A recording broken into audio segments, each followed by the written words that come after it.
Vous connaissez ce sentiment quand vous pensez que vous êtes sur le point de vivre la meilleure surprise de votre vie, mais qu'au lieu de cela, vous entrez tout droit dans un film d'horreur? Ouais. Eh bien, bienvenue dans ma soirée de mardi infernal. J'étais donc là, assis dans ce siège d'avion exigu qui coûtait probablement plus cher que le loyer de la plupart des gens, essayant de ne pas perdre la tête à cause du fait qu'un gamin derrière moi tapait dans mon siège depuis 4 heures comme s'il auditionnait pour les Rockets. Mais bon, rien ne pouvait gâcher mon humeur car j'avais une arme secrète. Je rentrais à la maison un jour plus tôt de mon déploiement. 24 heures glorieuses d'avance sur le calendrier, ce qui, en temps militaire, signifie essentiellement que vous avez gagné à la loterie et trouvé une licorne le même jour. Les gradés nous avaient libérés plus tôt parce que, et je cite, les objectifs opérationnels ont été atteints avant la date prévue. Traduction, nous avons si bien fait notre travail que même l'armée n'a pas pu trouver de raison de nous garder assis dans le désert à manger des MRE et à faire semblant d'aimer ça. Ne vous méprenez pas, j'aime servir mon pays et toutes ces choses patriotiques. Mais après 6 mois de sable dans des endroits où le sable ne devrait jamais être, j'étais prêt à embrasser le sol américain et probablement à serrer dans mes bras le premier barista de Starbucks que je verrais. Pendant tout le vol de retour, je n'arrêtais pas de penser à Marissa, ma femme, ma belle et soi-disant dévouée femme, qui m'envoyait ses adorables petits colis et ses lettres larmoyantes sur le fait qu'elle me manquait. Qu'elle comptait les jours jusqu'à mon retour à la maison. Qu'elle préparait cet incroyable dîner de bienvenue et qu'elle dormait dans mes vieux t-shirts parce qu'il sentait encore mon eau de Cologne. Du vrai film Hallmark. Vous savez, le genre de romance qui rend les autres jaloux et vous donne l'impression que peut-être vous avez vraiment gagné à la loterie de la vie pour une fois. J'avais tout un plan en tête pendant ce vol interminable. Je prendrais un taxi au lieu de l'appeler pour qu'elle vienne me chercher, je me faufilerais jusqu'à la maison, peut-être me cacherais-je derrière des buissons comme un taré jusqu'à ce que je puisse trouver le moment parfait pour la surprendre. J'imaginais son visage quand elle ouvrirait la porte et me verrait là avec mon sac de sport et ce sourire idiot que j'ai quand j'essaie d'être romantique. Elle crierait probablement, le bon genre de cri, pas le genre, il y a un tueur en série à ma porte. Et puis elle sauterait dans mes bras comme dans ces vidéos de retour de militaires mielleuses qui font pleurer tout le monde sur Facebook. Bon sang, j'avais même répété ce que j'allais dire. Quelque chose de cool comme, je t'ai manqué, ou peut-être, je ne pouvais pas rester loin un jour de plus. Je sais, je ne suis pas exactement Shakespeare, mais soyez indulgents. Je répète ce moment depuis des semaines. Chaque fois que je fermais les yeux dans cette minuscule couchette militaire, je voyais son sourire, je sentais ses bras autour de moi, je l'entendais murmurer, « Tu es enfin à la maison ». De cette manière qui me faisait oublier toute la paperasserie bureaucratique, le sable et le fait que le café militaire a le goût d'avoir été filtré à travers une chaussette de sport. Le trajet en taxi depuis l'aéroport aurait dû être mon premier indice que quelque chose n'allait pas. Pas à cause de quelque chose de dramatique. Le chauffeur était en fait plutôt cool. Un type plus âgé qui n'arrêtait pas de me remercier pour mon service toutes les 5 minutes, ce qui était gentil, même si c'est devenu un peu répétitif. Non, c'est moi qui me sentais bizarre. Plus on se rapprochait de la maison, plus ce nœud étrange commençait à se former dans mon estomac. Vous connaissez ce sentiment quand vous êtes sur le point de passer un examen très important et que soudainement vous ne vous souvenez plus si vous avez étudié les bons chapitres? C'était comme ça, sauf que je ne savais pas de quoi diable j'étais censé m'inquiéter. C'était peut-être juste de la paranoïa de déploiement. 6 mois en état d'alerte 24h24 et 7J7 vous détraquent la tête d'une manière que vous n'attendez pas. Chaque ombre semble suspecte. Chaque son inattendu vous fait chercher une arme qui n'est pas là. Et chaque bonne chose semble trop belle pour être vraie. Les médecins de l'armée ont des noms fantaisistes pour ça, mais en gros, ça se résume au fait que votre cerveau est convaincu que la paix et le bonheur sont probablement des pièges. Mais alors que nous entrions dans mon quartier, notre quartier avec toutes ses pelouses parfaitement entretenues et ses clôtures blanches qui crient « Rêve de banlieue réalisé », j'ai commencé à me détendre un peu. Tout avait l'air exactement comme quand j'étais parti. Madame Henderson avait toujours ces nains de jardin ridicules que son association de propriétaires essaie de lui faire enlever. Les Johnson n'avaient toujours pas réparé leur boîte aux lettres qui penche à un angle de 45 degrés comme si elle faisait un salut décontracté à tout le monde. Normal, paisible, chez soi. Puis nous avons tourné dans ma rue et j'ai vu notre maison. Ma maison. La maison dont j'avais rêvé pendant 6 mois. La maison où ma femme était probablement blottie sur le canapé en pyjama, peut-être en train de regarder une de ces émissions de télé-réalité auxquelles elle est accro, complètement inconsciente du fait que son mari était sur le point de franchir la porte et de la faire tomber à la renverse. Mais quelque chose n'allait pas dans l'image. les lumières de l'étage étaient allumées, ce qui était bizarre parce que Marissa se plaignait toujours de la facture d'électricité et avait toute une routine pour éteindre chaque lumière de la maison avant d'aller se coucher. Elle disait en plaisantant que j'avais épousé une femme qui était à la fois comptable, écologiste et sergent instructeur en ce qui concerne les dépenses du ménage. 2 sous économisés sont 2 sous gagnés, disait-elle. Habituellement, en me suivant dans la maison, éteignant les lumières que j'avais oubliées. Alors, pourquoi les lumières de l'étage brillaient comme si elle organisait une rave party là-haut? J'ai payé le chauffeur de taxi, j'ai attrapé mon sac de sport et je suis resté un moment sur le trottoir, regardant ces fenêtres lumineuses. Ma poitrine était serrée par quelque chose qui n'était plus tout à fait de l'excitation, mais pas tout à fait de l'effroi non plus. C'était ce sentiment intermédiaire que l'on ressent quand on est sur le point d'ouvrir une porte et qu'on n'a aucune idée de ce qui attend de l'autre côté. La chose intelligente aurait été de l'appeler, de lui dire que j'étais rentré plus tôt, mais où est le plaisir là-dedans? Je voulais la surprendre. Je voulais voir le regard de pure joie se répandre sur son visage quand elle réaliserait que son mari avait réussi à rentrer plus tôt que prévu. Je voulais être le héros de ma propre histoire d'amour pour une fois, au lieu d'être juste un autre gars en bottes de combat qui crapahute dans la guerre de quelqu'un d'autre. Alors, j'ai remonté cette allée familière, passé les parterres de fleurs que Marissa avait plantées au printemps dernier, passé le drapeau américain que j'avais accroché avant mon déploiement, passé tous les petits détails qui faisaient de cet endroit un foyer. Mes bottes étaient silencieuses sur les marches du porche. Une vieille habitude de moi à essayer de ne pas réveiller la moitié de la caserne chaque fois que je bougeais. La clé de rechange était toujours cachée sous la fausse pierre près de la porte, là où nous l'avions laissée. Ma main tremblait juste un peu alors que je glissais cette clé dans la serrure. 6 mois d'anticipation, 6 mois à me languir d'elle. 6 mois à compter les jours jusqu'à ce moment exact. J'ai tourné la clé, j'ai poussé la porte et je suis entré dans ce que je pensais être le début de la meilleure nuit de ma vie. Au lieu de cela, je suis entré dans le début de la pire. Avez-vous déjà eu un de ces moments où votre cerveau refuse tout simplement de traiter ce qui se passe? Comme quand vous regardez un accident de voiture au ralenti et qu'une partie de vous pense, ça ne peut pas être réel, tandis que l'autre partie calcule déjà les dégâts. Ouais, eh bien, bienvenue dans mon accident de train personnel.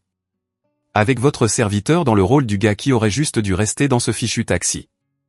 Je me tenais dans ma propre embrasure de porte comme une sorte de statue, les sacs de sport toujours sur l'épaule, les clés pendantes de ma main comme si j'avais oublié comment utiliser les fonctions motrices de base. Le rez-de-chaussée était sombre. Pas seulement sombre, mais ce genre d'obscurité de scène que l'on voit dans ces films d'invasion de domicile où tout est trop calme et trop parfait. Comme si quelqu'un l'avait arrangé spécifiquement pour vous perturber. Notre salon avait l'air exactement comme quand je l'ai quitté il y a 6 mois.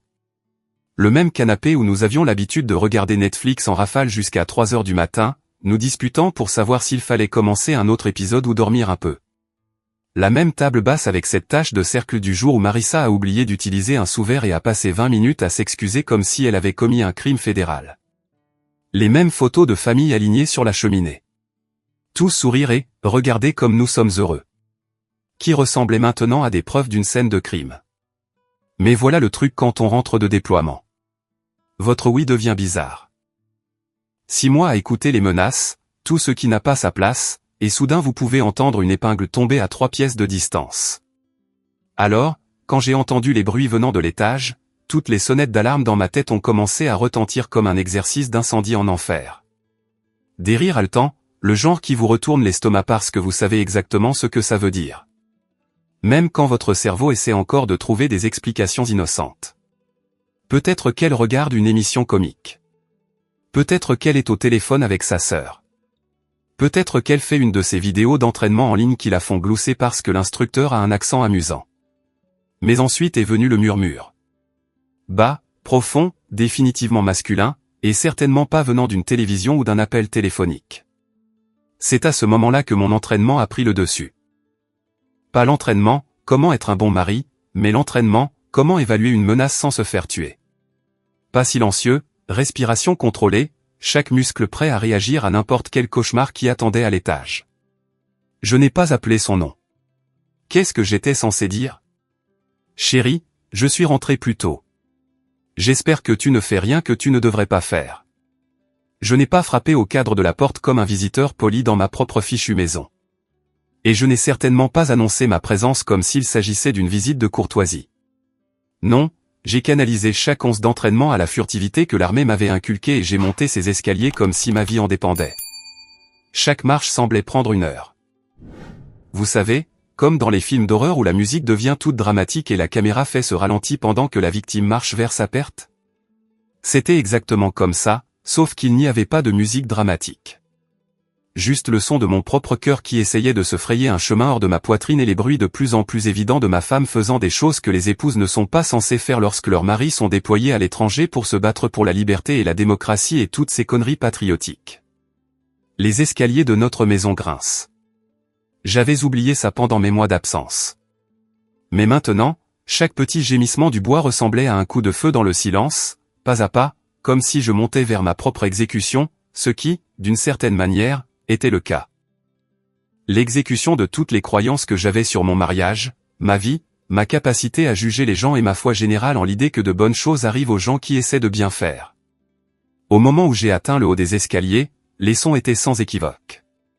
Je ne vais pas vous les plaire parce que je ne suis pas masochiste et que ce n'est pas une sorte de roman d'amour tordu. Mais disons simplement que ma femme n'était certainement pas seule, ne regardait certainement pas la télévision et ne pensait certainement pas à son mari, qui était censé être à des milliers de kilomètres de là, lui manquant comme un idiot. La porte de la chambre, notre porte de chambre, était entr'ouverte juste assez pour me donner une place au premier rang pour la destruction de tout ce que je pensais savoir de ma vie. Et parce que l'univers a apparemment un sens de l'humour macabre, il y avait juste assez de lumière de la lampe de chevet pour tout voir en détail, en haute définition et d'une clarté cristalline.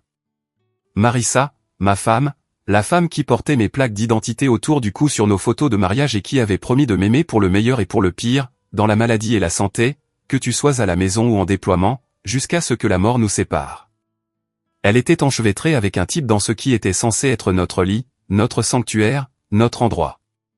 Et elle l'embrassait comme si sa vie en dépendait, comme s'il était de l'eau et qu'elle mourait de soif, comme s'il était la réponse à chaque prière qu'elle avait jamais murmurée. Mais voilà le hic. Je connaissais le type. Charles Cadenne, son patron de cette agence de marketing du centre-ville. Le même Charles Cadenne qu'elle avait mentionné dans ses lettres. Toujours en passant, toujours avec une petite histoire innocente sur les drames du bureau ou la politique de bureau. Charles pense que nous devrions restructurer la campagne. Charles a apporté des beignets pour tout le monde aujourd'hui. Charles est un si bon mentor. Ouais, eh bien, Charles l'a conseillé sur bien plus que des stratégies de marketing, apparemment. Je l'avais rencontré à la fête de Noël de l'entreprise avant mon déploiement. Je lui avais serré la main, je l'avais écouté me remercier pour mon service, je l'avais regardé sourire à Marissa avec ce que je pensais n'être qu'une amabilité professionnelle. Le type avait l'air assez décent. Marié lui-même. 2 enfants. Un de ces pères de banlieue qui entraînait probablement la petite ligue le week-end et conduisait une berline raisonnable. Le genre d'homme que vous ne soupçonneriez jamais de coucher avec la femme de quelqu'un d'autre pendant que ce quelqu'un d'autre est à l'étranger en train de se faire tirer dessus par des gens qui veulent tuer des Américains. Ils étaient si absorbés par leur petite scène d'amour qu'ils ne m'avaient pas entendu rentrer, ne m'avaient pas entendu monter les escaliers, n'avaient pas remarqué que le mari qu'ils trahissaient se tenait à 3 mètres de là, regardant son monde entier s'effondrer en temps réel. Et vous savez le pire? Ils avaient l'air heureux. Pas coupables, pas sournois, pas comme 2 personnes qui savaient qu'elles faisaient quelque chose d'horrible. Ils avaient l'air de 2 personnes qui allaient ensemble, qui s'accordaient, qui avaient du sens. Ma photo de mariage était juste là, sur la table de chevet. La même photo qui me faisait sourire à chaque fois que je la regardais. Marissa dans sa robe blanche. Moi dans mon uniforme de cérémonie. Tous les 2 souriant comme si nous venions de gagner à la loterie. Sauf que maintenant, on aurait dit que la photo s'était détournée de honte. Inclinée à un angle comme si elle ne pouvait pas supporter de voir ce qui se passait dans le lit qu'elle était censée surveiller. Je suis resté là pendant ce qui a semblé des heures, mais qui n'a probablement duré que quelques secondes, à regarder mon mariage mourir sous mes yeux. Une partie de moi voulait défoncer la porte, commencer à crier, peut-être jeter Charles par la fenêtre et dire à Marissa ces 4 vérités qu'elle n'oublierait jamais. Une partie de moi voulait m'effondrer, pleurer là, dans le couloir, juste m'écrouler et laisser le chagrin m'envahir comme un raz-de-marée. Mais vous savez ce que j'ai fait à la place? Je me suis retourné, j'ai redescendu ces escaliers grinçants, je suis sorti de cette maison comme si je sortais complètement de mon ancienne vie. Et j'ai fermé la porte derrière moi doucement, prudemment, comme si j'essayais de ne réveiller personne. Parce que parfois, la chose la plus dévastatrice que vous puissiez faire n'est pas de faire du bruit. Parfois, c'est de ne faire aucun bruit du tout. Vous savez ce qui est drôle avec les moments qui changent une vie? Ils ne viennent pas avec une bande-son, un éclairage dramatique ou quoi que ce soit de ce genre d'Hollywood. Ils arrivent juste, généralement quand vous y êtes le moins préparé. Et soudain, vous vous retrouvez de l'autre côté de tout ce que vous pensiez savoir sur vous-même. Une minute, vous êtes un soldat heureux en mariage qui rentre à la maison pour surprendre sa femme aimante, et la minute suivante, vous êtes un gars qui vient de voir son monde entier partir aux toilettes à cause des deux personnes en qui il avait le plus confiance. Le taxi était toujours là quand je suis ressorti. Même chauffeur, même compteur qui tournait, même tout, sauf que maintenant, j'étais une personne complètement différente de l'idiot plein d'espoir qui était sorti de cette voiture 5 minutes plus tôt. C'est drôle comme les choses peuvent changer vite quand on ne fait pas attention. Je me suis glissé sur la banquette arrière comme si je me déplaçais dans l'eau. Tout semblait lent et surréaliste et pas tout à fait connecté à la réalité. Mon sac de sport a atterri à côté de moi avec le même bruit sourd qu'il avait fait plus tôt. Mais maintenant, il semblait plus lourd d'une certaine manière, comme s'il était lesté de toutes les attentes et de tous les rêves qui venaient d'être écrasés à l'étage dans ce qui était ma chambre. Le chauffeur s'est retourné et m'a regardé avec ses yeux bienveillants que les chauffeurs de taxi ont quand ils ont vu assez de la vie pour reconnaître quand quelqu'un passe la pire journée de son existence. « Tout va bien, mec ?» a-t-il demandé. Et je pouvais dire qu'il se souciait vraiment de la réponse. Il avait probablement des enfants lui aussi. Il savait probablement ce que ça faisait de s'inquiéter pour quelqu'un qu'on aime. Bon sang, peut-être qu'il avait été déployé lui-même à un moment donné. Et comprenait la sorte particulière de mal du pays qui accompagne le service militaire. Pendant une seconde, j'ai failli lui raconter, failli déballer toute l'histoire pathétique là, à l'arrière de son taxi. Comment j'avais compté les jours. Comment j'avais prévu cette surprise parfaite. Comment j'étais tombé sur ma femme en train de coucher avec son patron dans le lit que j'avais acheté avec ma solde de déploiement. J'ai failli m'effondrer comme une épave émotionnelle et laisser cet étranger me réconforter pendant que je digérais le fait que mon mariage était plus mort que le disco. Mais vous savez ce que le déploiement vous apprend? Il vous apprend que parfois, la seule chose qui vous sépare du chaos total est votre capacité à garder la bouche fermée et à réfléchir à votre prochain coup. Quand les mortiers pleuvent et que votre copain est touché et que tout part en vrille autour de vous, vous n'avez pas le luxe de vous effondrer. Vous évaluez la situation, vous faites un plan et vous exécutez ce plan avec les ressources dont vous disposez. Alors, au lieu d'avoir une crise de nerfs à l'arrière d'un taxi, j'ai regardé ce type décent qui essayait juste de faire son travail et j'ai dit la seule chose qui avait du sens, centre-ville.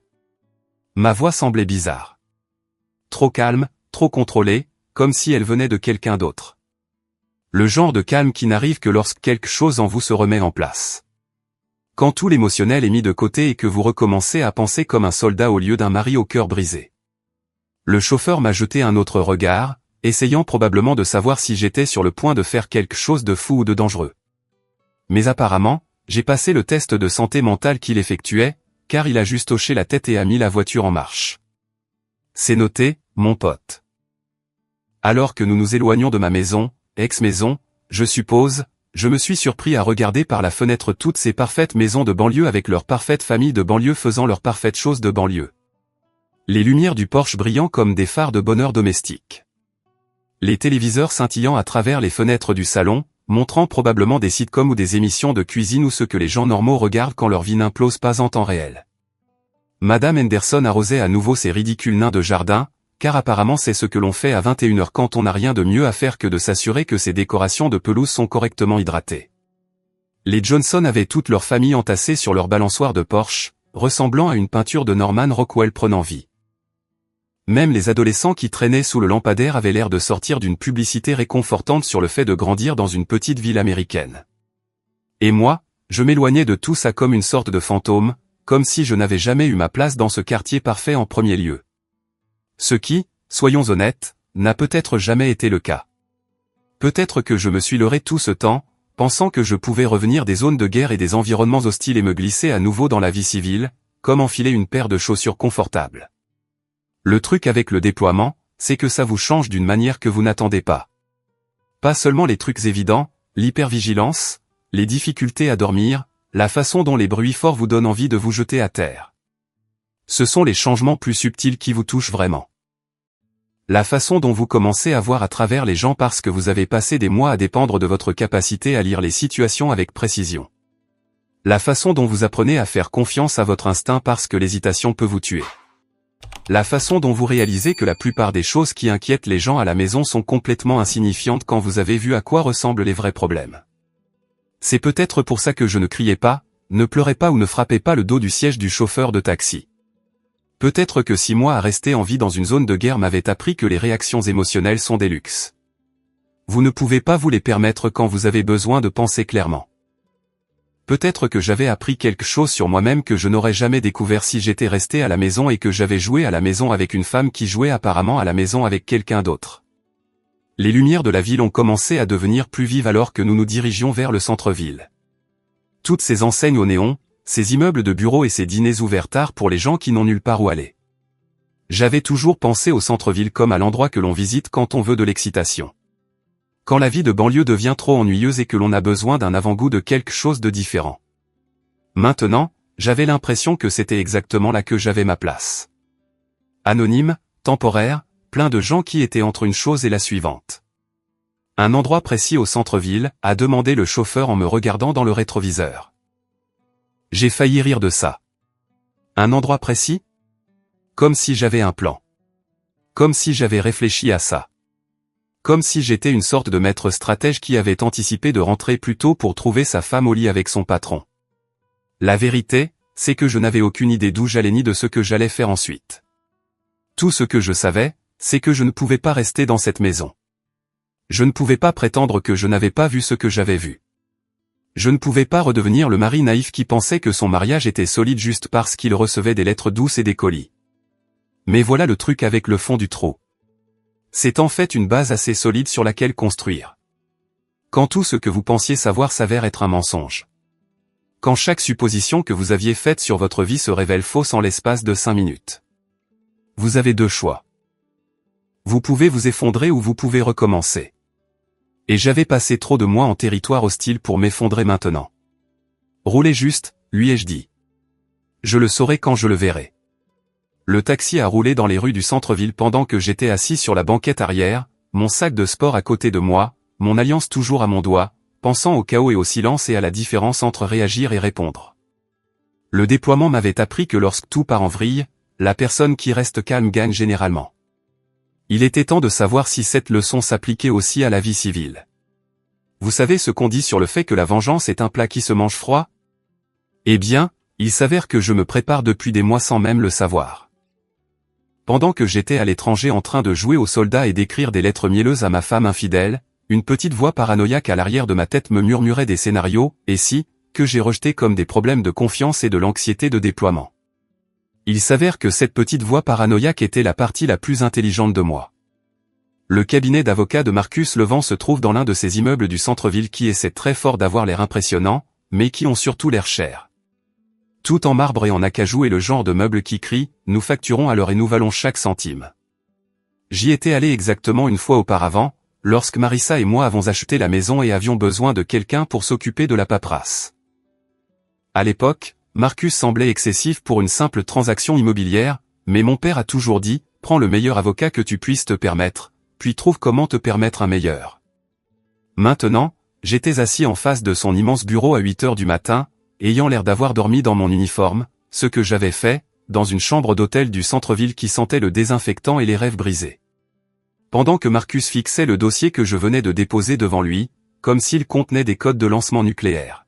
« Vous avez déjà tout déplacé ?» a-t-il demandé, feuilletant page après page de relevés bancaires, d'actes de propriété, de documents de fiducie et de virements financiers sur lesquels je travaillais depuis des mois. Ses sourcils montaient de plus en plus haut sur son front à chaque document, comme s'il regardait un tour de magie qu'il ne pouvait pas comprendre. J'ai hoché la tête une fois, en gardant mon expression aussi neutre que possible.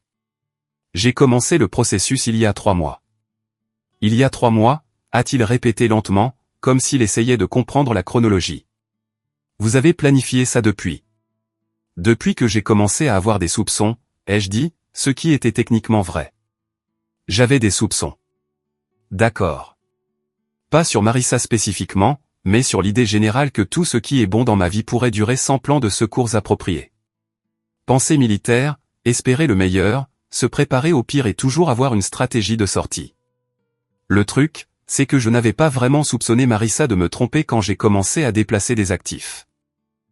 J'avais juste pensé aux statistiques de divorce pour les couples militaires, au nombre de gars qui reviennent de déploiement pour trouver leur vie entière démantelée, au nombre d'épouses qui décident qu'être mariée à un soldat est trop difficile, trop solitaire et trop imprévisible.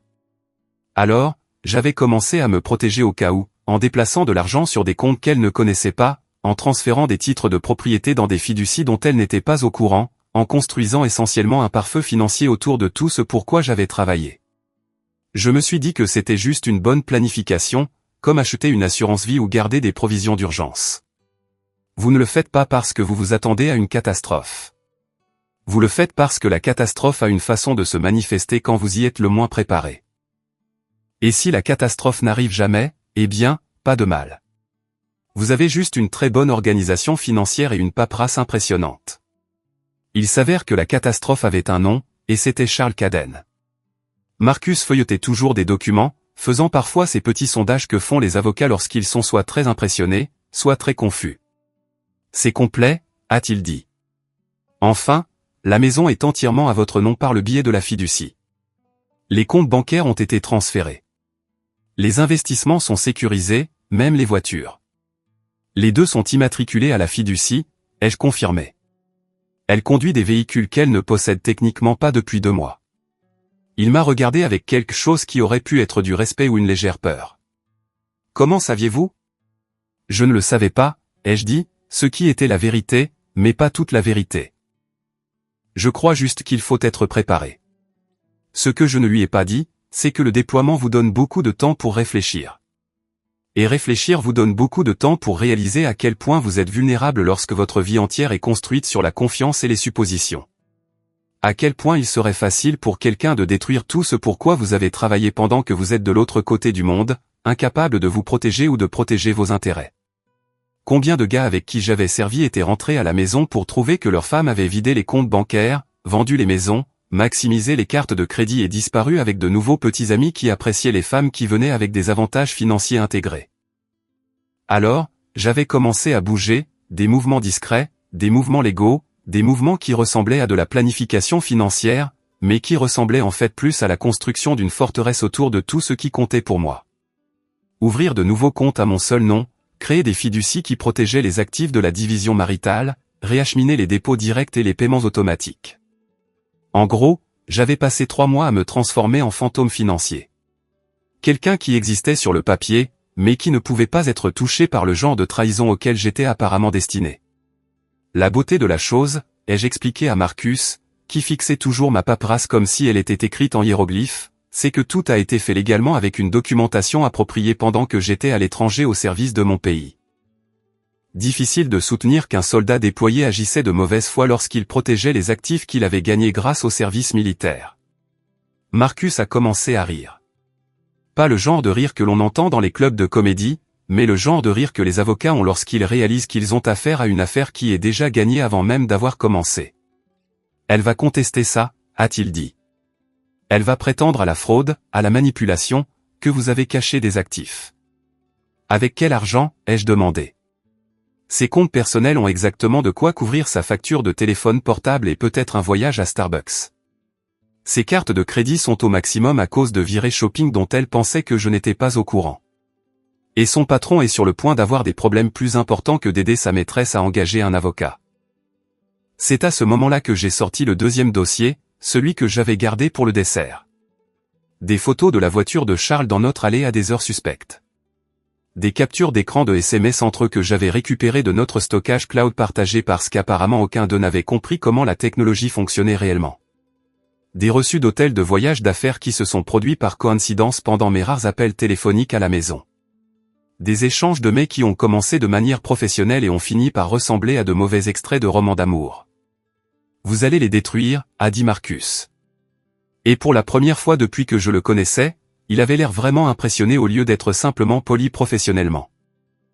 Non, les jeux corrigés, me penchant en arrière dans le fauteuil en cuir hors de prix et sentant quelque chose comme la paix s'installer en moi pour la première fois depuis des heures. Je vais les laisser se détruire eux-mêmes. Je vais juste m'assurer que le processus est correctement documenté. Parce que voici ce que j'ai appris à l'étranger. Les meilleures batailles sont celles où votre ennemi se bat lui-même pendant que vous regardez à distance de sécurité. Vous n'avez pas à tirer un coup de feu. Vous n'avez pas à vous salir les mains. Vous n'avez pas à compromettre vos principes ou votre position. Vous devez juste être patient, préparé et assez intelligent pour rester à l'écart lorsque tout s'effondre. Demande de divorce déposée aujourd'hui, ai-je dit à Marcus. Et je veux que les serrures soient changées d'ici ce soir. Considérez que c'est fait, a-t-il dit, attrapant déjà son téléphone pour commencer à passer des appels. Autre chose? Je me suis levé, j'ai attrapé mon sac de sport et je me suis dirigé vers la porte. Ouais, ai-je dit par-dessus mon épaule. Faites-leur mal. Avez-vous déjà regardé une de ces émissions de rénovation où ils rénovent toute la maison de quelqu'un en 48 heures?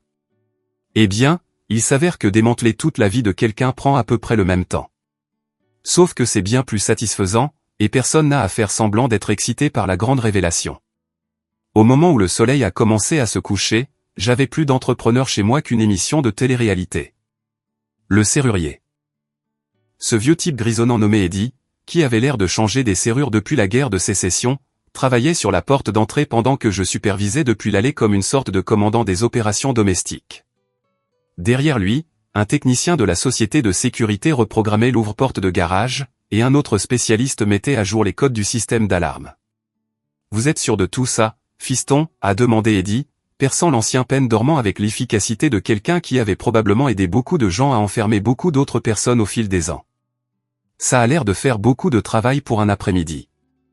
J'en suis sûr, lui ai-je dit, le regardant installer une nouvelle serrure qui venait avec des clés que Marissa n'avait jamais vues et ne verrait jamais. Depuis combien de temps faites-vous ce travail, Eddie? 37 ans en octobre prochain, a-t-il dit, sans lever les yeux de son travail. J'ai vu beaucoup de gens changer leur serrure pour beaucoup de raisons. Divorce, rupture, drame de colocation, conflits familiaux. Bon sang, j'ai même changé les serrures pour une dame qui voulait empêcher sa belle-mère d'entrer dans sa cuisine. Avez-vous déjà changé les serrures pour un soldat déployé qui est rentré plus tôt pour trouver sa femme en train de recevoir de la compagnie? Eddie a arrêté de percer et m'a regardé avec le genre d'expression que l'on voit sur le visage des gens qui ont entendu toutes les histoires possibles et imaginables. Je ne peux pas dire que oui, a-t-il dit doucement. Mais je suppose que cette compagnie n'était pas du genre invité. On pourrait dire ça. Il a hoché la tête et est retourné à son travail, ne posant plus de questions parce que les gars comme Eddie comprennent que parfois, moins on en sait sur les affaires de ses clients, mieux on dort la nuit. Mais je pouvais dire qu'il était de mon côté par la façon dont il était très minutieux dans l'installation, s'assurant que chaque vis était bien serrée et que chaque mécanisme était lisse comme de la soie.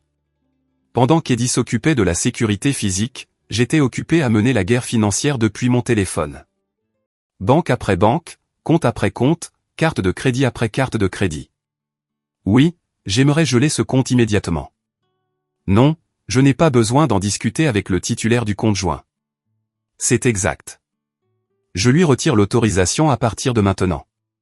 Militaire. Oui. Protection contre la fraude. Exactement. C'est incroyable à quel point les institutions financières deviennent coopératives lorsque vous utilisez les mots magiques, militaire, et fraude potentielle. Soudain, tout le monde se plie en quatre pour vous aider à protéger vos actifs. Probablement parce qu'ils ont déjà vu ce film et qu'ils savent comment il se termine. Un soldat déployé se fait avoir par une conjointe infidèle. La banque est poursuivie pour ne pas avoir protégé les intérêts des militaires. La banque verse un règlement massif et obtient une terrible publicité. Il est beaucoup plus facile de tout geler et de laisser les avocats régler le problème plus tard. Le compte chèque joint, gelé. Le compte d'épargne qui était censé être pour notre futur acompte de maison, gelé. La carte de crédit qu'elle utilisait pour ses soirées entre filles qui incluait apparemment Charles, annulée. Même cette carte de crédit de magasin qu'elle avait obtenue pour acheter des meubles, celle qu'elle pensait que je ne connaissais pas, disparue. Mais le véritable chef-d'œuvre était le SUV. Ce magnifique SUV, hors de prix, avec des mensualités plus élevées que le loyer de la plupart des gens, que Marissa avait insisté pour que nous ayons parce que, c'est un investissement dans notre avenir et nous aurons besoin de l'espace quand nous commencerons à avoir des enfants. Le même SUV qu'elle avait conduit pour rencontrer Charles pour leur petit rendez-vous romantique. Pensant probablement qu'elle était si intelligente, si intouchable, si sûre dans sa petite double vie parfaite. J'ai appelé le concessionnaire pendant qu'Eddie installait le nouveau pen dormant. Et, c'est à propos du numéro de compte de l'Escalade 2024. J'ai débité les détails. Ouais, je dois le signaler comme. Appelons ça une utilisation non autorisée. Le titulaire principal du compte demande une reprise de possession immédiate. Monsieur, êtes-vous sûr? Cela va laisser le conducteur secondaire sans transport.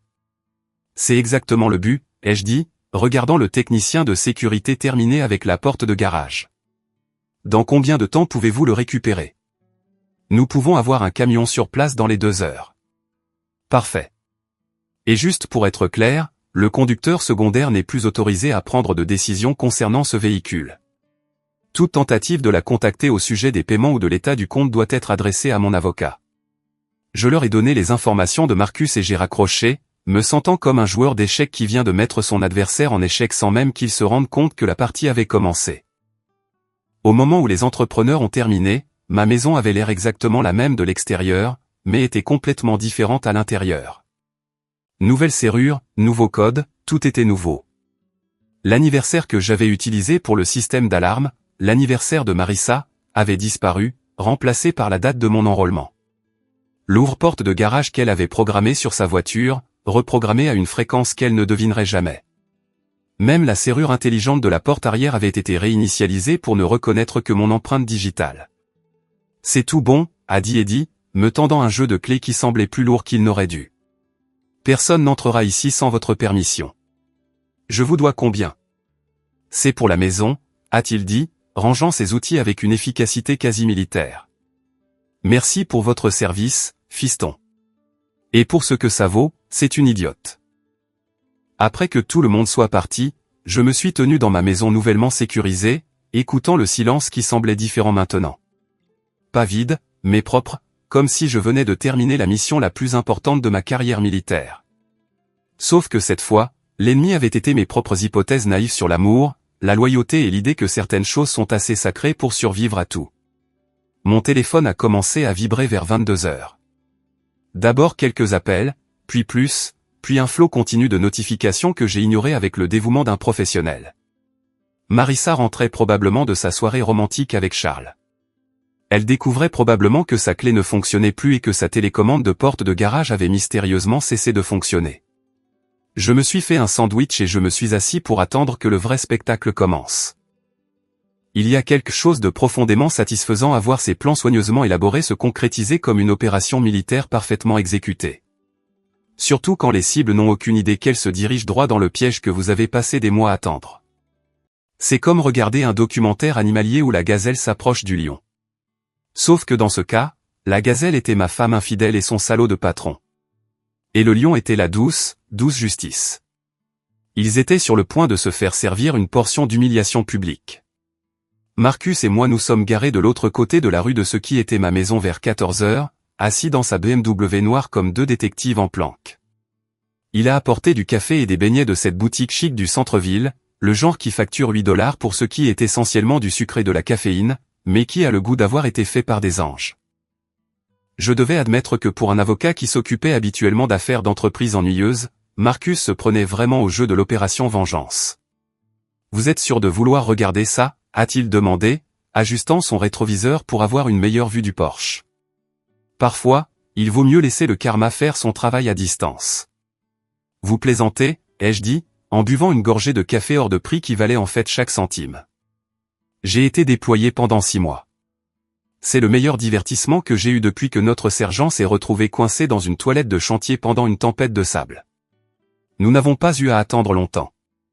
À exactement 14h47, je sais parce que je chronométrais tout comme si c'était un exercice tactique, une berline argentée familière est entrée dans mon allée. La voiture de location temporaire de Marissa, empruntée à sa sœur parce qu'apparemment son précieux SUV avait mystérieusement disparu pendant la nuit. Elle est sortie vêtue de cette petite robe noire que je lui avais achetée pour notre anniversaire. Celle qui, disait-elle, la faisait se sentir sophistiquée et puissante. Je suppose qu'elle se sentait sophistiquée et puissante. D'accord, juste pas avec son mari. Et voilà Charles qui sortait du côté passager comme s'il était chez lui, redressant sa cravate et vérifiant sa montre comme si c'était juste une autre réunion d'affaires au lieu d'un après-midi galipette chez son employé. Le gars avait le culot d'avoir l'air détendu, confiant, même, comme s'il faisait ça depuis si longtemps qu'il avait oublié que c'était techniquement de l'adultère et un comportement moralement répréhensible. Ils ont remonté mon allée en se tenant la main. Se tenant la main comme s'ils étaient un couple légitime au lieu de deux personnes qui mentaient et se faufilaient dans mon dos depuis Dieu sait combien de temps. Marissa riait de quelque chose que Charles avait dit, renversant la tête en arrière de cette manière qu'elle avait l'habitude de faire quand je lui racontais des blagues qui n'étaient même pas si drôles. Le même rire qui me faisait me sentir comme le gars le plus drôle du monde me retournait maintenant l'estomac parce qu'elle le gaspillait pour quelqu'un qui ne le méritait pas. C'est parti, a dit Marcus, se penchant en avant sur son siège comme s'il regardait le final de sa série télévisée préférée. Marissa a fouillé dans son sac à main et a sorti sa clé de maison. La même clé qu'elle utilisait depuis 3 ans. La même clé qui symbolisait autrefois la maison, la confiance et la vie que nous avions construite ensemble. Elle l'a glissée dans la serrure avec la confiance de quelqu'un qui avait sa place là-bas. Quelqu'un qui avait tout à fait le droit d'entrer dans cette maison et de faire ce qu'elle voulait. Rien ne s'est passé. Elle a réessayé, agitant la clé comme si elle l'avait juste mal insérée la première fois. Toujours rien. J'ai vu son visage passer de la confusion à l'inquiétude, puis au premier signe de panique alors qu'elle réalisait que quelque chose n'allait vraiment pas, c'est bizarre, a-t-elle dit assez fort pour que nous l'entendions de l'autre côté de la rue. La clé ne fonctionne pas, Charles s'est avancé comme le gentleman qu'il prétendait être. Il pensait probablement que ses compétences supérieures de crochetage masculin allaient sauver la situation. Il a pris la clé de Marissa et l'a essayée lui-même, en y mettant plus de force, en la tournant plus fort comme si la serrure était juste têtue et avait besoin d'une main ferme pour coopérer. Rien non plus. As-tu fait changer la serrure, a demandé Charles, ce qui était honnêtement une question assez stupide étant donné que Marissa y vivait jusqu'à la veille et saurait évidemment si les serrures avaient été changées. Non, a dit Marissa, et je pouvais entendre la confusion dans sa voix commencer à se transformer en quelque chose de plus proche de la peur. Je ne comprends pas. C'est ma maison. Faux, ma chérie. C'était ta maison. Maintenant, c'est la maison où tu vivais avant de décider de la transformer en nid d'amour pour toi et ton patron. Ils ont passé les 10 minutes suivantes à essayer tout ce qu'ils pouvaient imaginer. Différentes clés du trousseau de Marissa parce que peut-être qu'elle avait pris la mauvaise par erreur. La clé de rechange cachée sous la fausse pierre. Sauf que, oups, cette serrure avait aussi été changée. Même la porte arrière, qu'ils ont découverte également nouvellement sécurisée lorsque Charles a essayé de se faufiler sur le côté de la maison comme une sorte de cambrioleur de banlieue. C'est là que les coups ont commencé. D'abord juste des coups, puis de véritables coups, puis des coups à pleine force sur la porte comme s'ils essayaient de la défoncer à main nue. « Ouvre la porte », a crié Marissa, sa voix se brisant avec le genre de désespoir que l'on n'entend habituellement que dans les films d'horreur. « J'habite ici. C'est ma maison. » Mon téléphone a commencé à vibrer 1 fois, 2 fois, puis constamment comme si quelqu'un maintenait le bouton d'appel enfoncé et refusait de lâcher prise. Le nom de Marissa n'arrêtait pas de clignoter sur l'écran, ainsi que des SMS de plus en plus frénétiques dont je pouvais voir des aperçus sans les ouvrir. « Où es-tu ? Appelle-moi maintenant. Il y a un problème avec la maison. » J'ai regardé Marcus, qui observait toute la scène avec la fascination de quelqu'un qui assiste à un accident de voiture au ralenti. « Tu vas répondre » a-t-il demandé. « Non » ai-je dit, en buvant une autre gorgée de mon excellent café et en m'installant pour profiter du spectacle. « Je suis en déploiement, tu te souviens ? Pas de réseau là où je suis. » Au moment où nous sommes finalement partis 1 heure plus tard, Marissa était assise sur les marches du Porsche, pleurant comme si son monde venait de s'effondrer, ce qui, pour être juste, était à peu près le cas. Charles se tenait maladroitement à côté d'elle, réalisant probablement que sa petite maîtresse amusante venait de devenir un énorme handicap qui pourrait détruire sa carrière, son mariage et sa confortable vie de banlieue. La dernière chose que j'ai vue dans le rétroviseur était Charles retournant seul à la voiture, laissant Marissa assise là, sur le porche de la maison où elle ne pouvait plus entrer, entourée des ruines de la vie qu'elle avait jetée pour quelques mois d'excitation. Échec et mat, en effet. Vous savez ce qui est beau dans un plan bien exécuté ? C'est comme regarder des dominos tomber. Une fois que vous avez fait basculer le premier, tout le reste se produit automatiquement avec une sorte de précision mathématique qui ferait pleurer de joie un professeur de physique. Et laissez-moi vous dire que voir la vie de mon ex-femme s'effondrer en temps réel était mieux que n'importe quel feu d'artifice que j'ai jamais vu, y compris ce spectacle du 4 juillet à Fort Bragg où ils ont accidentellement mis le feu à tout le terrain. J'étais assis dans le café de l'hôtel à 7 heures du matin le lendemain, sirotant ma 3e tasse de café et regardant le lever du soleil peindre la ville de nuances d'orange doré qui me rappelait pourquoi les matins américains m'avaient tant manqué pendant mon déploiement. Le café ici était décent. Pas génial, mais bien meilleur que la camelote que nous buvions à l'étranger et qui avait le goût d'avoir été filtrée à travers du sable et du regret. Mon téléphone vibrait sur la table comme une guêpe en colère, vibrant si fort qu'il créait de petites ondulations dans ma tasse de café. 23 appels manqués quand je me suis réveillé. 46 au moment où j'ai fini ma douche, 67 au moment où je suis descendu pour le petit déjeuner.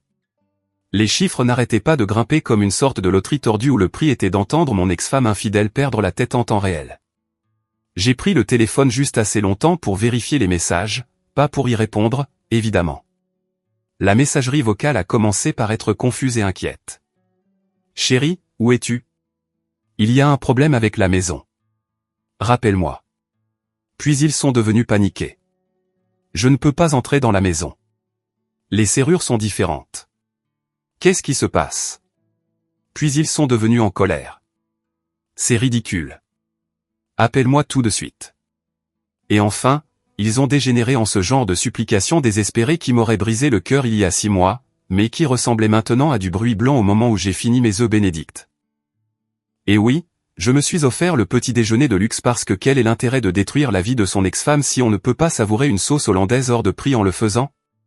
Le compteur d'appels avait atteint les 3 chiffres. 112 appels d'une femme qui pensait apparemment que composer le même numéro encore et encore changerait d'une manière ou d'une autre les lois fondamentales de la physique et me ferait matérialiser devant elle. Mais voilà le truc avec l'entraînement militaire. Il vous apprend la patience. La vraie patience. Pas le faux genre où vous comptez secrètement jusqu'à 10 et essayez de ne pas perdre votre sang-froid. Le genre de patience où vous pouvez rester assis complètement immobile pendant des heures en attendant le moment exact pour bouger parce que vous comprenez que le timing est tout et qu'une action prématurée peut ruiner même les plans les mieux conçus. Donc, pendant que Marissa avait apparemment une crise de nerfs complète sur le parking de l'hôtel où elle s'était retrouvée, parce que selon ses SMS de plus en plus incohérents, Charles était soudainement devenu indisponible et avait besoin d'espace pour réfléchir. Je remplissais calmement des papiers qui transformeraient son sans-abrisme temporaire en un changement de style de vie permanent. Premier arrêt, le palais de justice. Demande de divorce remplie en 3 exemplaires avec l'efficacité de quelqu'un qui pratique la paperasse militaire depuis des années. Motif du divorce. Adultère avec preuves photographiques jointes. Partage des biens clairement définis sur la base des documents de fiducie qui protégeaient tout ce que j'avais gagné avant, pendant et après notre mariage. Pension alimentaire. Hors de question. Étant donné qu'elle avait volé sur nos comptes joints pour financer sa liaison. Le greffier a regardé ma paperasse avec le genre d'admiration habituellement réservé aux formations de forage parfaitement exécutées. C'est très complet, a-t-elle dit, tamponnant chaque page avec la satisfaction de quelqu'un qui appréciait l'attention portée aux détails. Votre avocat a fait un excellent travail. Merci, ai-je dit.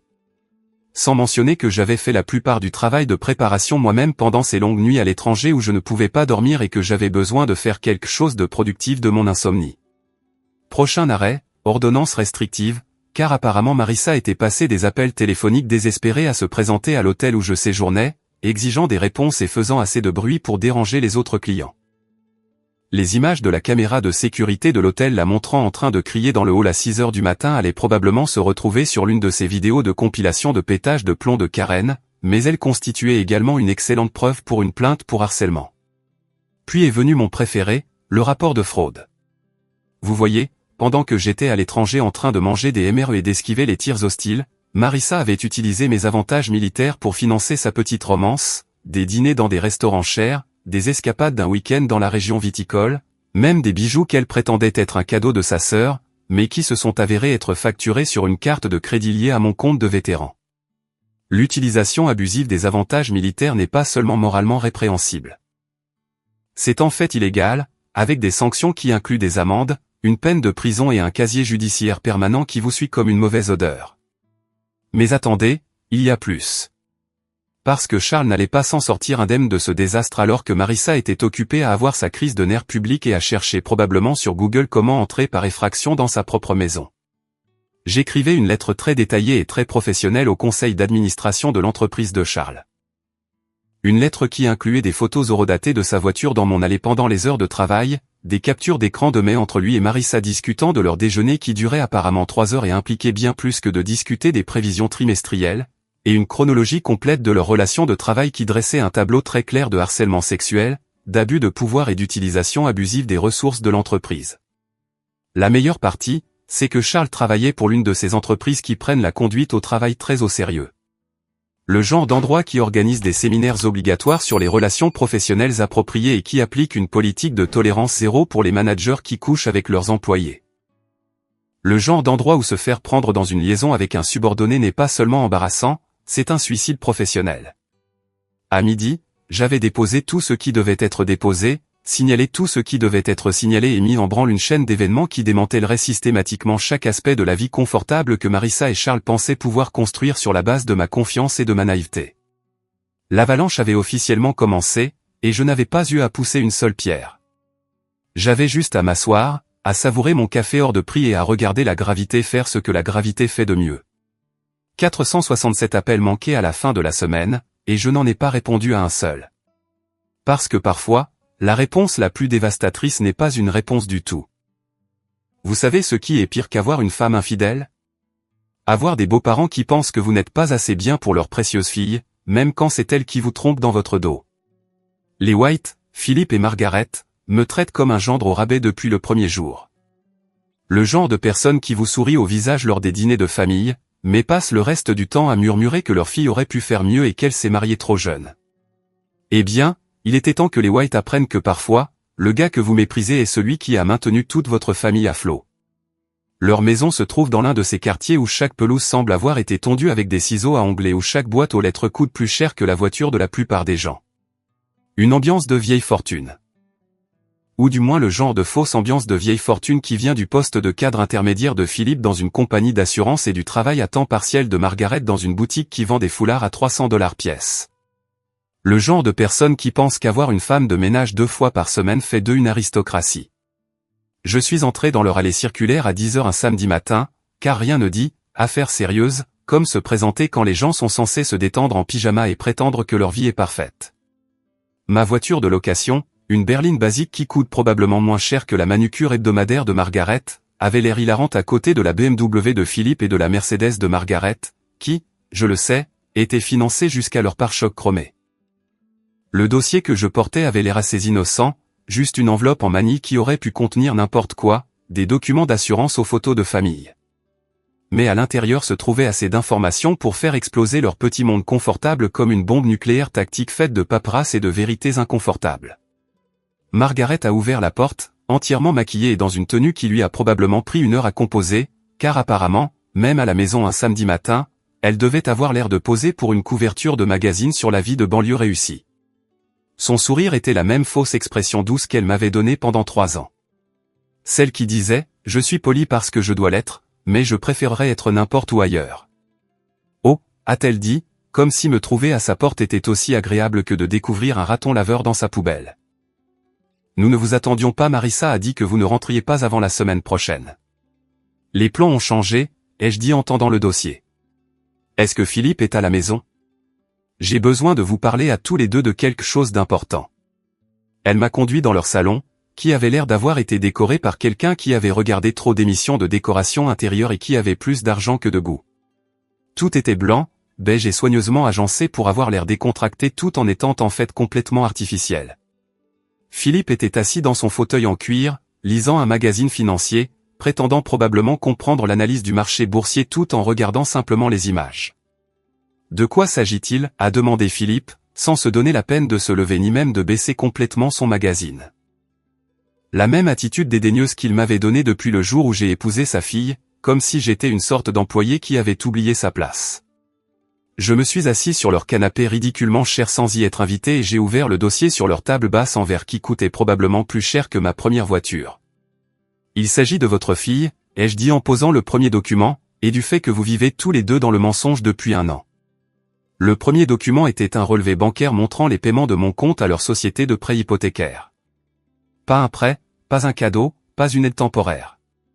Des paiements mensuels réguliers qui duraient depuis plus d'1 an, couvrant leur paiement de maison parce qu'apparemment, le salaire de cadre intermédiaire de Philippe ne suffisait pas à couvrir leur style de vie de classe supérieure. Le faux sourire de Margaret a disparu comme si quelqu'un avait appuyé sur un interrupteur. Le magazine de Philippe lui a glissé des mains et a heurté le sol avec un bruit sourd qui a résonné dans leur salon soudainement très silencieux. « Vous avez payé notre hypothèque » a murmuré Margaret, fixant le relevé bancaire comme s'il était écrit dans une langue étrangère. « Pendant 14 mois, ai-je confirmé en posant le document suivant. Chaque mois, comme une horloge, pendant que vous deux disiez à tous ceux qui voulaient bien l'entendre que je n'étais pas assez bien pour votre fille et qu'elle s'était mariée en dessous de sa condition. Le document suivant était encore meilleur. Une ventilation détaillée de chaque prêt qu'ils avaient demandé au cours des 3 dernières années. La réparation de la voiture qui s'est transformée en un remplacement complet du moteur, les travaux de toiture qui ont doublé de coût à mi-parcours. Les paiements de cartes de crédit que j'avais aidé à faire pendant les problèmes de trésorerie temporaire de Philippe qui avaient duré 8 mois. Tout cela totalisait un chiffre qui a fait blêmir Philippe et a fait trembler les mains de Margaret. Mais le vrai clou du spectacle, ai-je dit en posant la dernière série de documents comme si je distribuais des cartes dans la partie de poker la plus chère du monde, c'est ce que votre précieuse fille a fait pendant que j'étais à l'étranger pour maintenir la stabilité financière de votre famille. C'étaient les photos que j'avais gardées pour les occasions spéciales. La voiture de Charles dans notre allée. Marissa et Charles se tenant la main devant des restaurants que je ne pouvais pas me permettre. Des reçus d'hôtel qui correspondaient exactement au jour où elle me disait qu'elle rendait visite à son ami malade ou qu'elle travaillait tard sur des projets importants. Des SMS entre eux qui ont commencé de manière professionnelle et ont fini par ressembler au genre de roman d'amour qui ferait rougir une star du porno. Le silence dans ce salon était si épais qu'on aurait pu le couper au couteau. Margaret fixait une photo de sa fille embrassant Charles sur le parking du Marriott du centre-ville. Son maquillage parfait commençait à couler alors que des larmes se formaient dans ses yeux. Philippe lisait des SMS entre sa fille et son patron qui incluaient des plans détaillés pour dépenser mon argent de déploiement dans des escapades romantiques. Elle a volé sur nos comptes, ai-je poursuivi, car apparemment je ne faisais que m'échauffer, avantages militaires, économie, tout ce que nous avions construit ensemble, utilisant ma solde de déploiement pour financer sa liaison tout en m'écrivant des lettres sur le fait que je lui manquais et qu'elle avait hâte que je rentre à la maison. Margaret a commencé à pleurer. Pas les larmes jolies et délicates que l'on voit dans les films, mais les sanglots et secouant le corps de quelqu'un dont toute la vision du monde vient d'être démolie avec des preuves photographiques. Philippe est resté assis là, fixant les documents comme s'il essayait de les faire disparaître par la seule force de sa volonté. « Pourquoi nous montrez-vous ça ?» a finalement réussi à demander Philippe.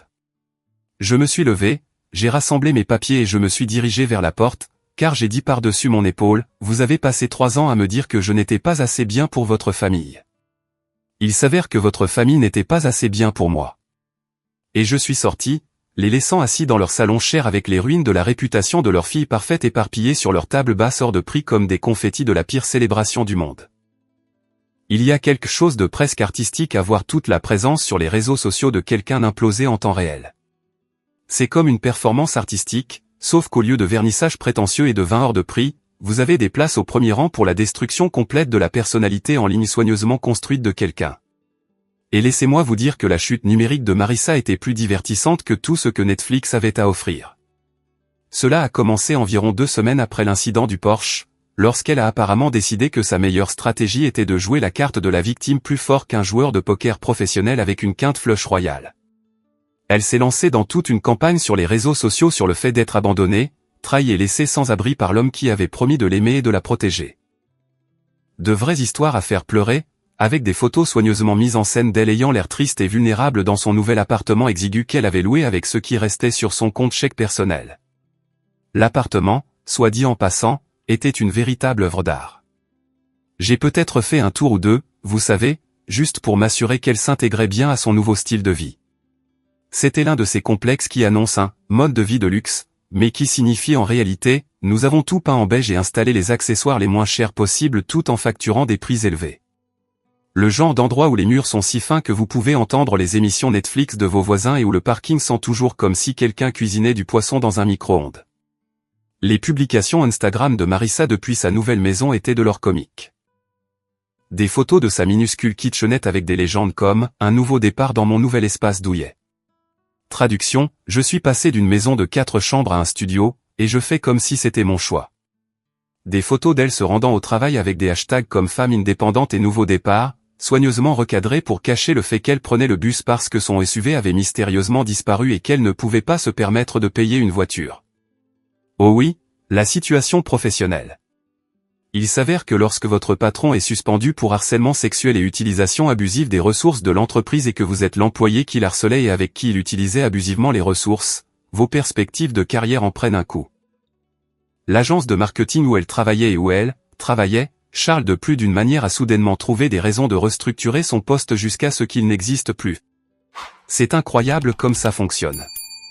Elle se retrouvait donc là, à 28 ans avec un diplôme universitaire et 3 ans d'expérience en marketing, à travailler dans une chaîne de magasins de vêtements au centre commercial, à plier des pulls et à demander aux adolescents s'ils voulaient s'inscrire à la carte de crédit du magasin.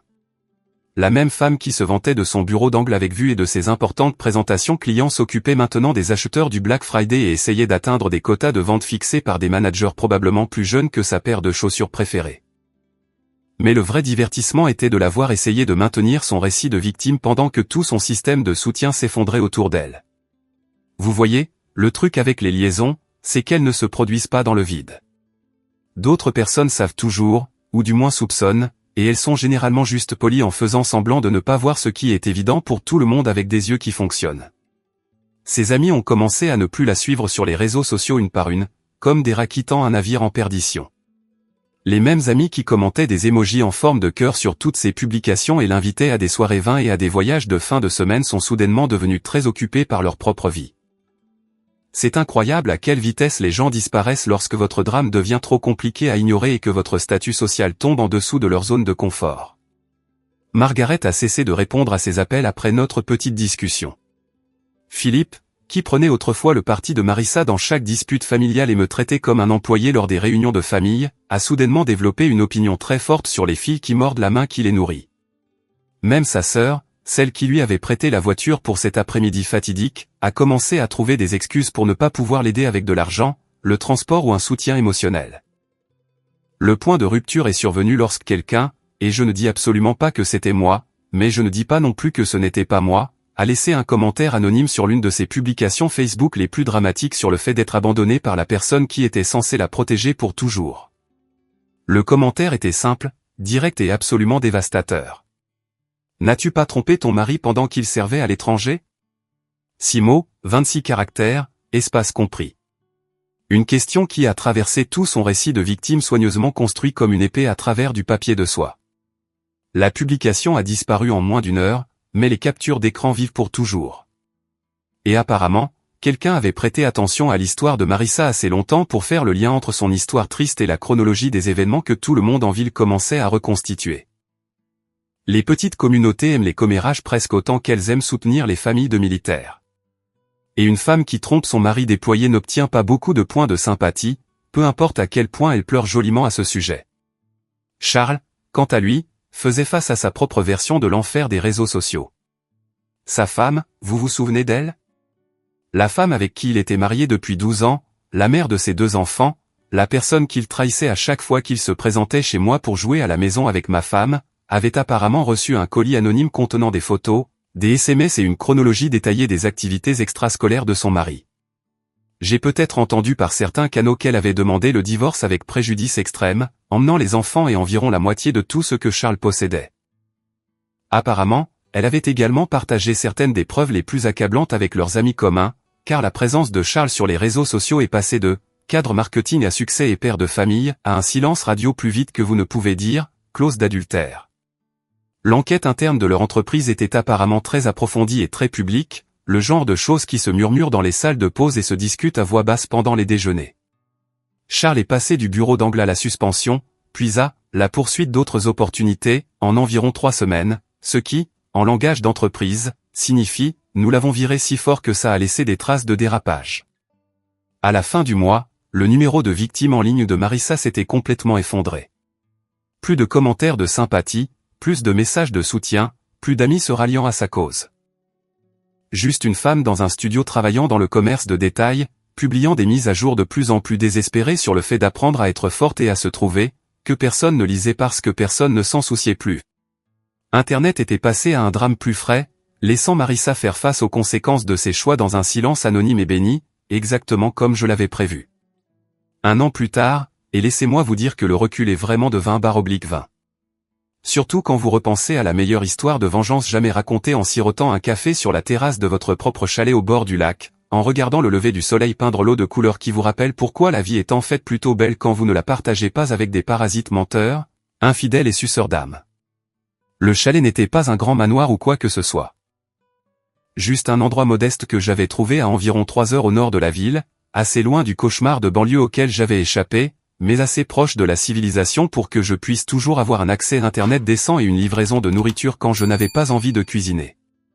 2 chambres, une salle de bain, une cuisine qui fonctionnait réellement, et une vue qui me faisait comprendre pourquoi les gens écrivent de la poésie sur la nature, la solitude et la recherche de la paix dans les choses simples. Je l'ai acheté avec l'argent du règlement du divorce.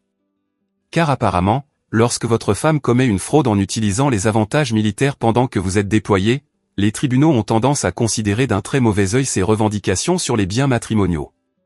Qui l'eût cru? L'ensemble du processus s'était déroulé plus facilement qu'un solo de saxophone de jazz. Grâce à tout ce travail de préparation que j'avais fait, et au fait que la représentation légale de Marissa consistait en un avocat commis d'office surchargé de travail qui n'avait probablement jamais traité de divorce militaire et ne s'attendait certainement pas à affronter quelqu'un qui documentait tout avec la précision d'un briefing du Pentagone. L'ironie était délicieuse. L'argent que Marissa avait volé sur nos comptes, les avantages militaires qu'elle avait utilisés à mauvais escient, le crédit qu'elle avait détruit, tout cela avait été récupéré par des voies légales et une restitution ordonnée par le tribunal. Chaque mois, comme une horloge, un paiement apparaissait sur mon compte avec son nom dessus. De l'argent qu'elle gagnait en pliant des vêtements et en demandant aux clients s'ils voulaient ouvrir une carte de crédit de magasin pour une réduction supplémentaire de 10% sur leur achat. Mais voilà ce qui aurait surpris l'enfer du gars en colère et au cœur brisé qui a découvert la trahison de sa femme il y a 1 an. Je n'utilisais pas cet argent pour des fantasmes de vengeance, des jouets coûteux ou quoi que ce soit qui aurait donné à Marissa la satisfaction de savoir qu'elle affectait toujours ma vie. Au lieu de cela, chaque centime de ces paiements de restitution allait directement à une organisation à but non lucratif que j'avais créée pour les anciens combattants en difficulté. Des gars qui revenaient de déploiement pour trouver leur vie aussi foutue que la mienne l'avait été, juste sans le bénéfice d'une planification financière paranoïaque. Seconde chance pour les militaires, n'allait pas gagner de prix pour son nom créatif, mais cela aidait de vraies personnes à faire face à de vrais problèmes. Des gars qui rentraient à la maison pour trouver que leur femme avait vidé les comptes bancaires, vendu les maisons, maximisé les cartes de crédit. Des femmes qui avaient été financièrement abusées par des partenaires qui pensaient que le déploiement militaire signifiait une saison ouverte sur les biens communs. Des soldats aux prises avec le SSPT, le chômage, le sans-abrisme, la toxicomanie, toutes les choses amusantes dont personne ne parle dans ces publicités patriotiques sur le soutien à nos troupes. Les réunions mensuelles du conseil d'administration se tenaient par vidéoconférence depuis ma terrasse. Car l'un des avantages de diriger sa propre organisation à but non lucratif est que vous pouvez définir le code vestimentaire, et un jean et un t-shirt en étant assis au bord d'un lac est définitivement mon uniforme préféré pour discuter des allocations budgétaires et de l'efficacité des programmes. Nous avons aidé 43 familles ce trimestre, a rapporté Sarah, notre coordinatrice de programme, qui était probablement assez jeune pour être ma petite sœur, mais qui avait plus de compétences organisationnelles que la plupart des généraux sous lesquels j'avais servi.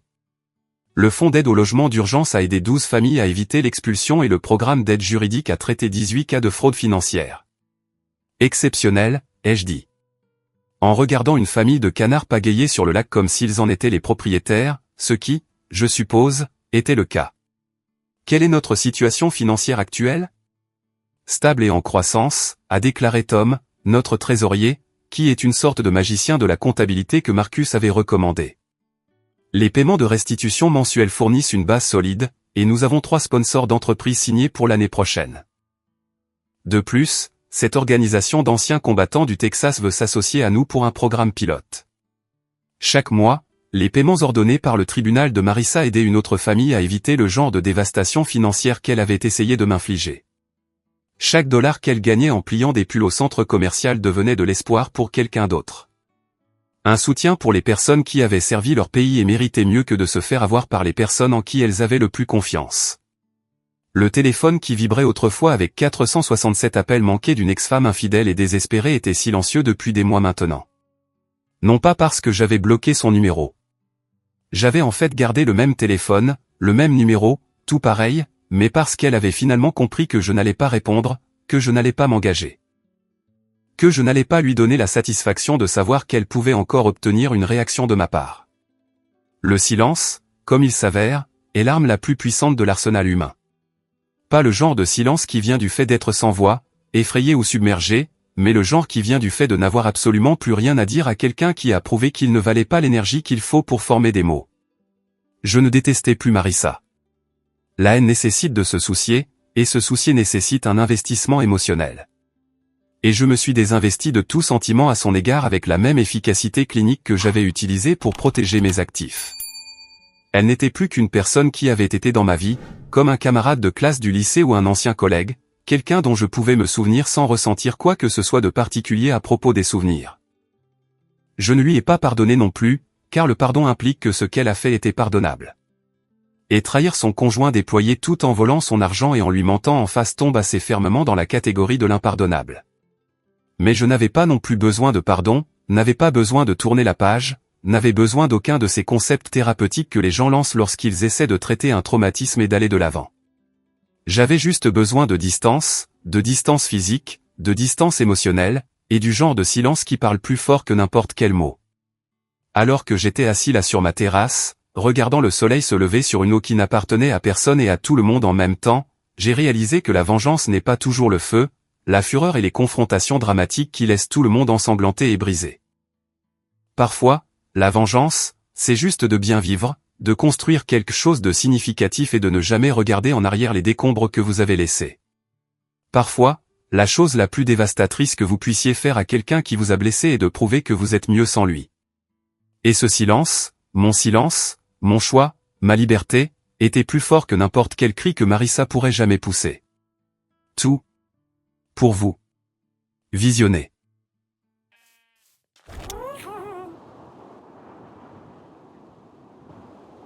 Yeah, you'll see in about a couple minutes.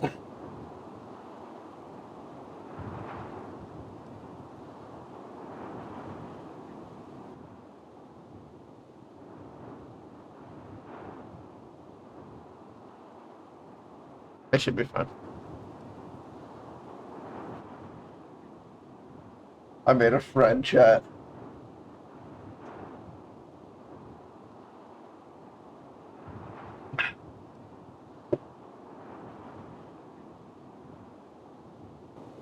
Nope. Oh, I almost walked off. I could. I just need the iron for it. I have enough iron.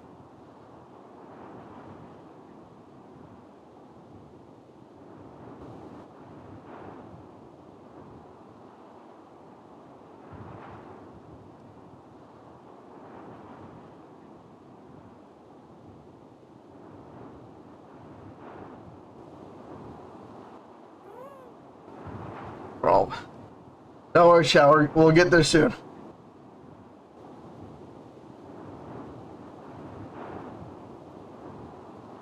What the fuck? I thought these guys were faster.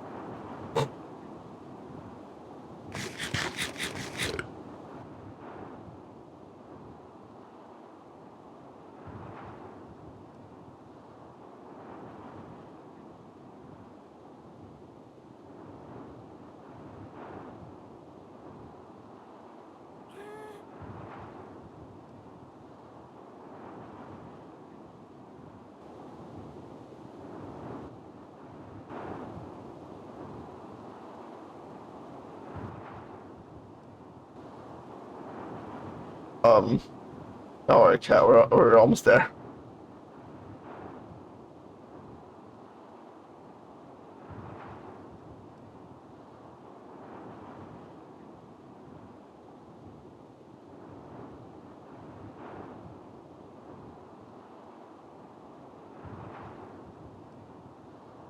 I'm vanilla, baby. I'll choke you, but I ain't no killer, baby.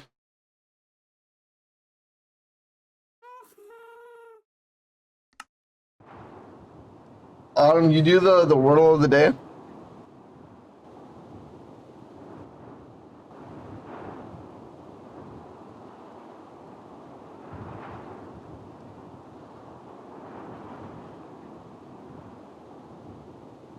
Having fun with your emotes over there? I'm like looking back and I'd see you doing all the emotes. It's in chat? Oh, I don't go in that chat like that. You know this. The only Discord I really look in is mine.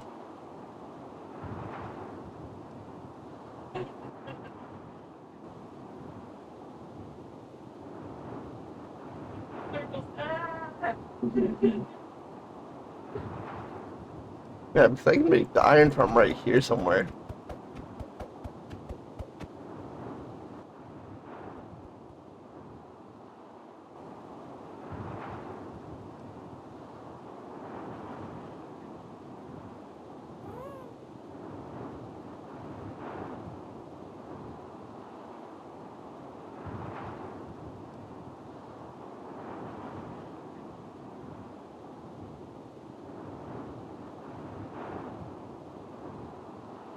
Three blocks and four pieces. Yeah.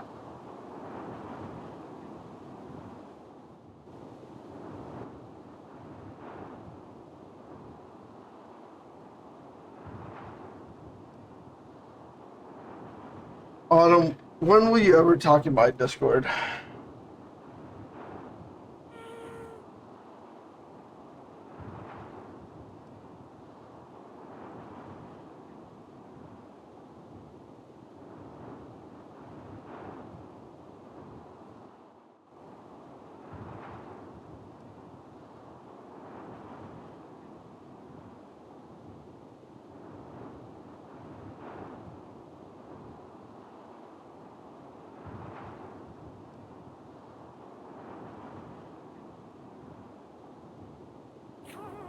Fuck is